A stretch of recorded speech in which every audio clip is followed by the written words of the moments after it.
Kuai Chai Hong, Kuala Lumpur, lorong panggung, tempat menarik buat kamu yang suka suasana, heritage dan mural artistik.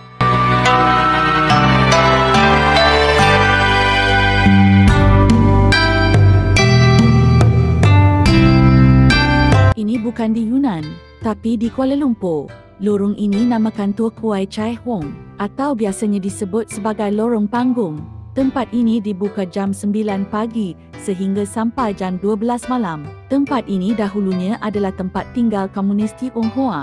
Kuai Chai Hong sendiri mempunyai arti iaitu anak nakal. Setiap sudut di lorong ini punya cerita dan sejarahnya masing-masing. Tapi sekarang lorong ini sudah disulap menjadi karya seni terbuka. Mereka mengubah tempat ini menjadi tempat menarik